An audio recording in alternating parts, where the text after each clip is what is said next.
Hey guys, how's it going? The Duke of Italy, favorite lo-fi music YouTuber, and welcome to a best case scenario. Because, I lied to you guys last time if you followed the last video of the black gaze chart where I said I'd be using a different camera because I looked at that footage and it was just as dark and just as grainy.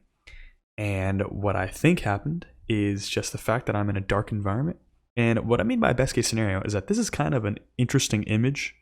Got the contrast. I love having the contrast. There's nothing wrong with the left side of my face. Here's the left side of my face.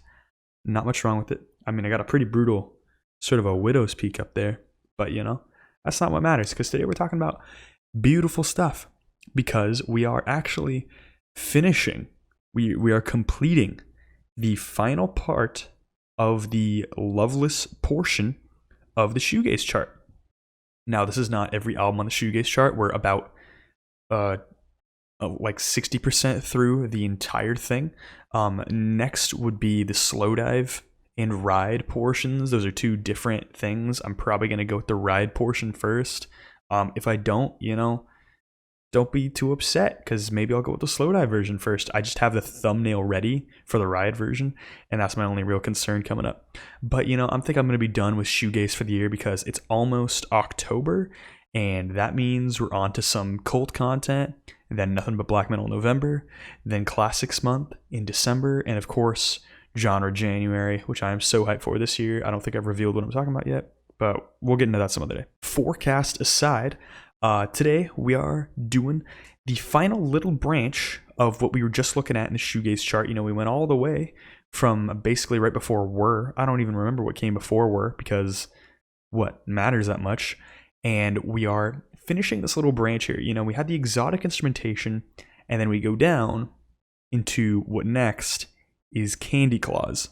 This is Series and Calypso in the Deep Time, I think. That's how you spell that, pronounce that. I don't know how you pronounce Series, but it doesn't matter because this thing is super cool. It's got just a hint, and I do mean a hint, of exotica type flavor in it, the genre from like the 60s where it was basically just like tourism for other cultures and like kind of like grabbed to put in this other thing. But the thing about this album right here is that the exotica tag isn't really aimed at cultures in general.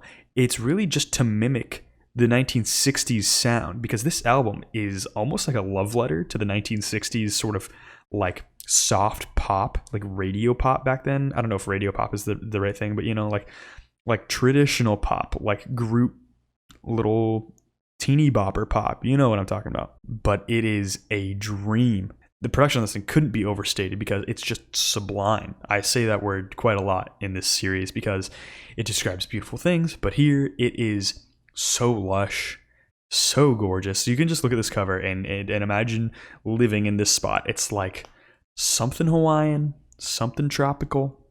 It's hard to even really describe, but it's just so serene.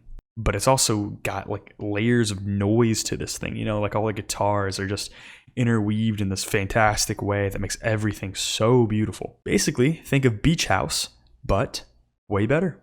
And for being about like a location that doesn't exist, this is an incredibly atmospheric record. It feels like I'm on like a colonized Pandora from Avatar. I mean, minus like the killing of like the Na'vi, if that was an implication of that. It feels super peaceful. It really is a lot like space age pop, but with space age technology, and I mean space travel age, 21st century, Elon Musk. And it strays from shoegaze on almost every song into all these different directions. I mentioned exotica before, but every little song here has some different flavor to it. Yeah, well, this will leave you stunned. I could go further, but I'm just gonna say this is top 10 rate your music shoegaze album for a reason, and I believe it's even top 5, and it's above Ride. So there you go. This is great. Obviously, we're starting today off with pretty much the best album of the day, and it's just undeniable. Go check it out. This is followed up with Chapter House's Mesmerize EP. Now, I'm going to tell you straight up, despite the quality of this thing, you're not going to want to listen to it because you have to assemble it on YouTube because it's not on Spotify or anywhere else. And yet, Chapter House only has like 3 releases, and one of them is another album that no one really cares about. But it's got these deep, bright, and interesting textures. Like, you look at this album cover, and this thing looks like something from like a Commodore 64, like an old 2000s computer game with the really bright colors on your computer screen. It's like Barbie for the Nintendo 64 or something like that. It's literally like a sun-bleached 90s jazz cup. You guys know jazz. You know the style of the green with the purple swirl. One of the best designs of anything ever. Love that design.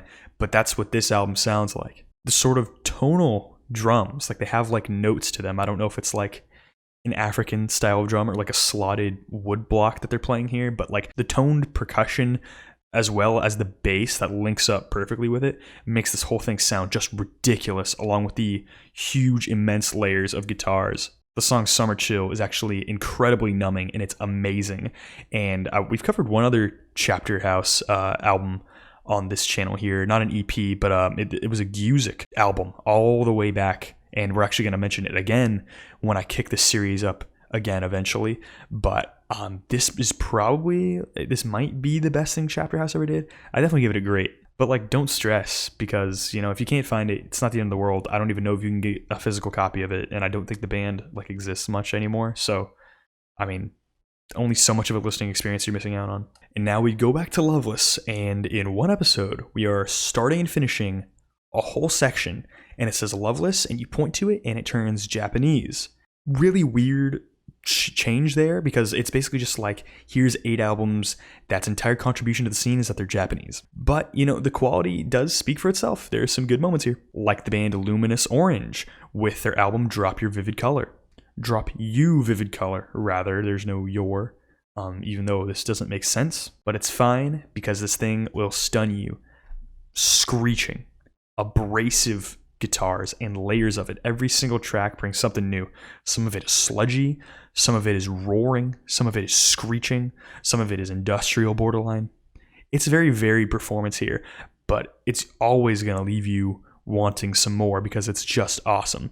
And it's really alienating itself from other shoegaze acts. And while most artists will try to be Kevin Shields or some other shoegaze great guitarist, normally just Kevin Shields, this guy really does something different. The song The Sky actually reminds me quite a bit of Boris's drone metal stuff, because it's so thick and sludgy and syrupy. The first song on this record does feel pretty My Bloody Valentine, but every other song on here brings a new flavor. So I'm just going to say this is great. Go check it out. Really awesome record here. It's something I'll have to revisit in the future, but you're not wasting your time if you listen to it. And the chart says if that's perfect for you, listen to Clams' self-titled. So it's dreamy, it's lo-fi, it's got these soft vocals, female vocals at that, and it's got an overall crunchy guitar sound. And it's diverse as well. A lot of really good pedal usage here. This album features a whole lot of excellent tone shaping. It's often simple and uncomplicated slacker rock, basically with some extra distortion thrown on top. And it's a short record here, like a half hour long. And it's always cool, even if it does rarely impress. So if you have the time, you need something to listen to, go ahead and listen to Clams, because I think some other people liked it more than I did. But it is perfectly solid. So I give it a good. Next is Burn with 2 R's. This album is titled Blaze Down This Way Like the Space Show.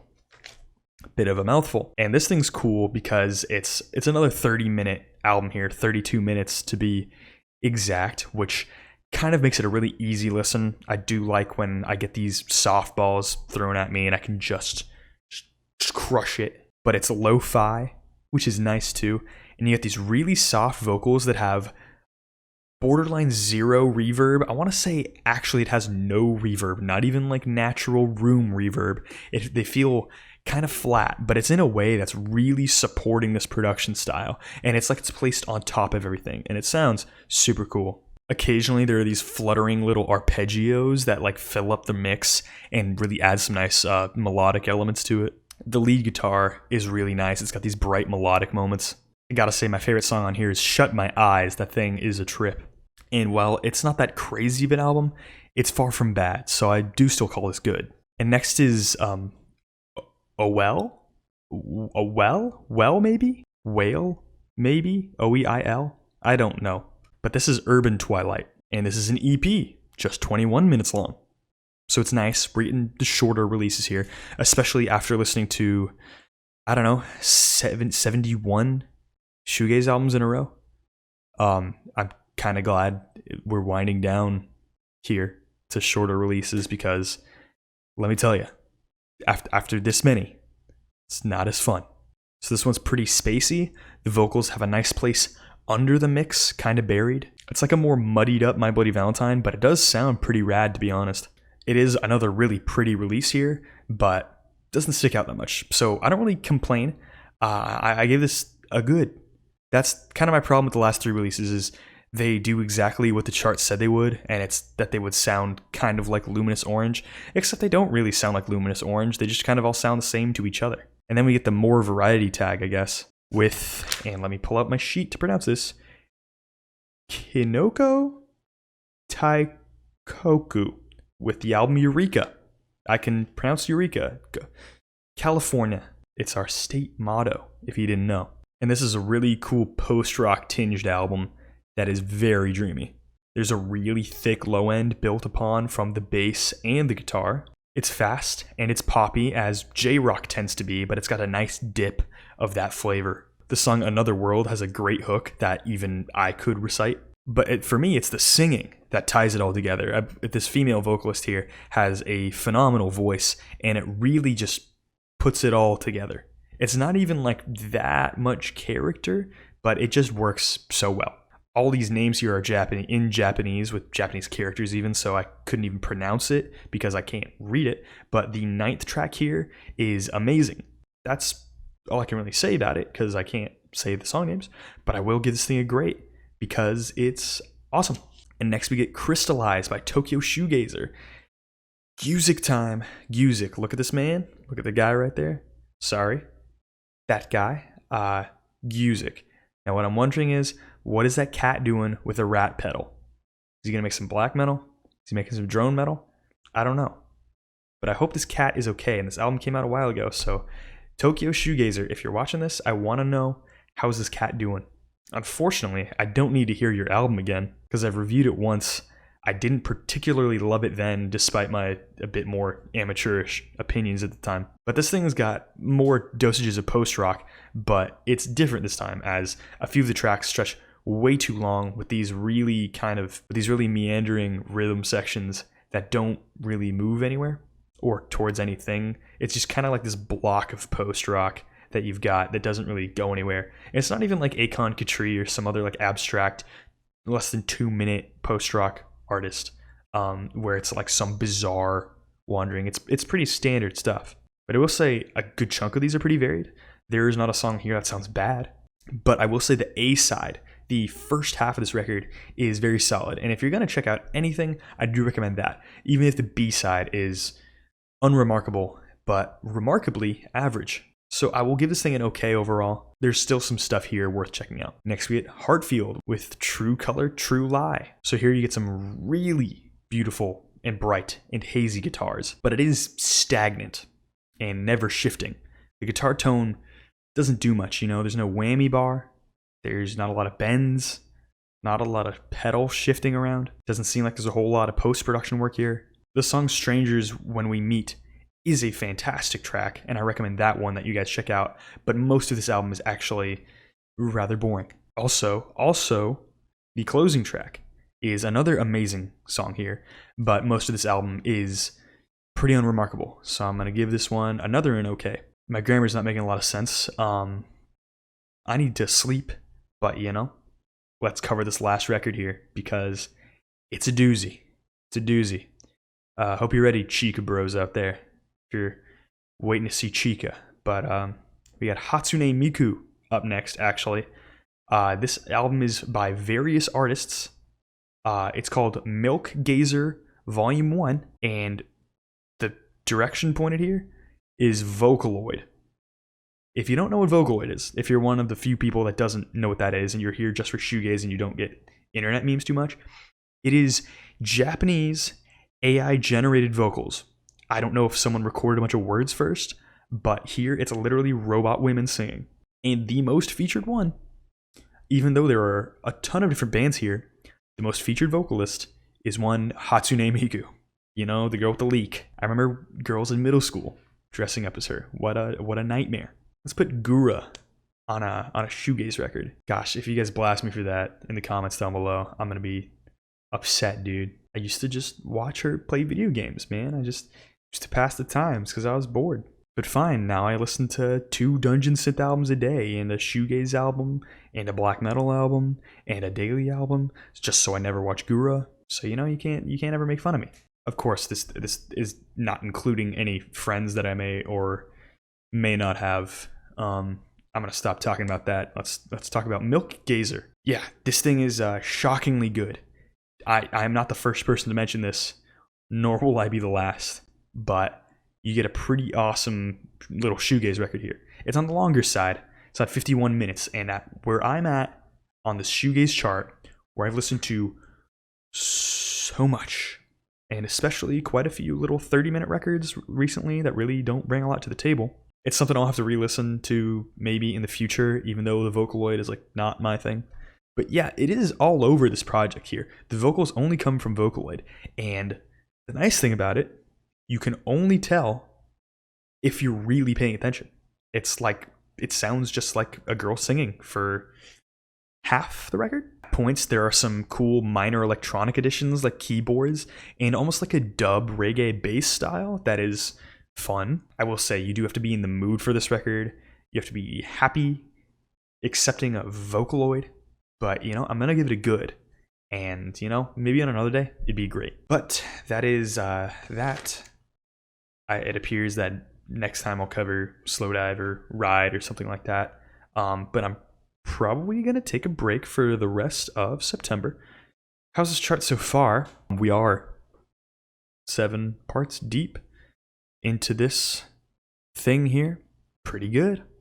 I only said 1 album was bad, like 4 okays, whole lot of goods, whole lot of greats. There's probably more than 4 okays, to be honest. But, you know, a lot of great stuff. A lot of really important stuff to get into Shoegaze. You know, we probably covered at least 3 or 4, and one of them today being the Candy Claus record.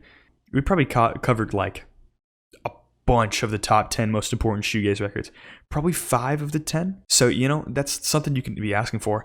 I love the foray into the space rock style that we covered early. The Black Gaze section was awesome. The extremely noisy stuff was rad too. The section with Whir, I don't know. I didn't really get that section up there, but the material was fine. The Jangle Pop section, I could do without, but it dived into Ride, so that was cool. I love how there's 2 Ride records up here, and both are fantastic. Of course, I'll be checking out Nowhere eventually. Maybe that one's good too. I've listened to it 1 time, but I don't remember it. And then we end with like the Japanese section, which we've already covered Asobi Sexu, and I believe there was like 1 other Japanese or like almost like J-rock influenced record around here, but I don't really remember because this thing is so absurdly huge. But you know, that is it for Shoegaze in the year of our Lord 2022. Hope you guys are enjoying this chart. Hope you guys are enjoying this video. Hope you guys are getting more sleep than I am, because I am a mess, ladies and gentlemen. Please leave a like and subscribe. Comments, questions, and concerns, you know, put them down below in the description. My social medias, I'd love if you could join me.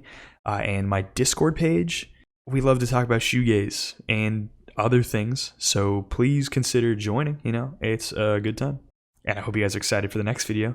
That's why you should subscribe, because we're about to start talking about the October stuff. And also, Blade review. Certainly coming. But that's about it. Hope you guys are doing well. Hope you guys are having a good time out there. Hope to see you next time. Have a good day. Bye.